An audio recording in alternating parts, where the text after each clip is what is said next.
వస్తుంది. అంతేకాదండి, ఇవాళ సమాజంలో మీరు గమనించండి ఎన్ని దుర్వ్యసనాలు ప్రబలిపోతున్నాయండి.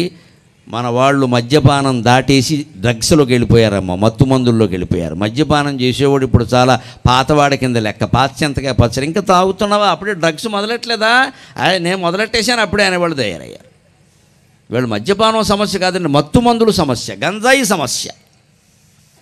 ఆ స్థితికి వెళ్ళిపోయిన సమాజం. ఎందుకంటే మద్యపానాన్ని మనం ఆమోదించేశాము. కోట్ల ఆదాయాలు వస్తున్నాయి, ఏ ప్రభుత్వమైనా ఆమోదించేస్తుంది. ఊరూరా పెట్టేస్తారు, దుకాణాలు శుభ్రంగా అమ్మేస్తారు. మళ్ళీ అప్పుడు రేపు పొద్దున పేపర్లో వార్తలు చూసినప్పుడు 70 ఏళ్లవాడు 5 ఏళ్ల అమ్మాయిని మానభంగం చేసేట అనగానే కౌన్సిలింగ్ ఇవ్వాలి. ఏమిస్తావు కౌన్సిలింగ్? మద్య దుకాణాలన్నీ మూసేస్తే మానభంగాలు ఆగిపోతాయి, ఖచ్చితంగా చెబుతున్నా.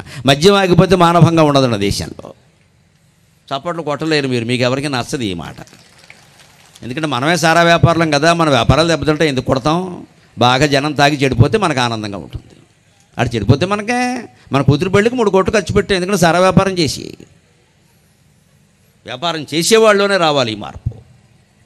నేను చూసే చెబుతున్నాను. నిన్నగాక మొన్న 2వ తారీఖున జంగారెడ్డిగూడెంలో నేను శివపార్వతుల కళ్యాణం మీద ఆధ్యాత్మికమైన ప్రసంగం చేస్తుంటే అక్కడ కార్యకర్త నా గురించి మాట్లాడుతూ గురువుగారి మాటల యొక్క ప్రభావం చాలా ఉంది, ఆయన ఆచరిస్తున్నారో లేదో అంటారు. వినడం కాదు, ఆచరిస్తున్నారు.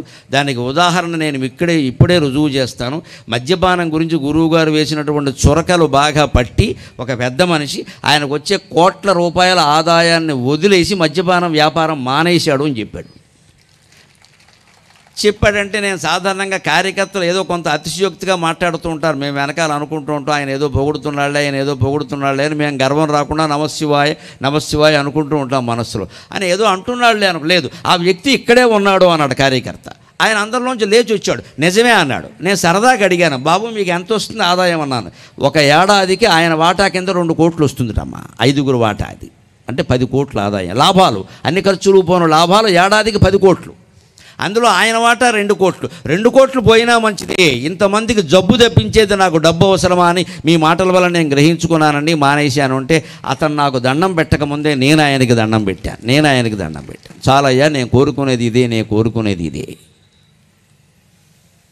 తాగేవాళ్ళు మానేస్తే మంచిది అని దుకాణాల వాళ్ళు అంటారు. దుకాణాల వాళ్ళు అమ్మకుండా ఉంటే మేమెందుకు తాగుతామని తాగేవాడు అంటాడు. వాడు తాగుతూ వీరు అమ్ముతుంటే మేమేం చేస్తామంటే శుభ్రంగా ఎక్సైజ్ పేరు మీద ఏడాదికో 25,000 కోట్లు వసూలు చేసుకుంటామని ప్రభుత్వం వారు అంటారు. మొత్తం మీద మద్యపానం ఎవరు మానిపించాలంటే శ్రీ మహావిష్ణువు దిగొస్తాడా?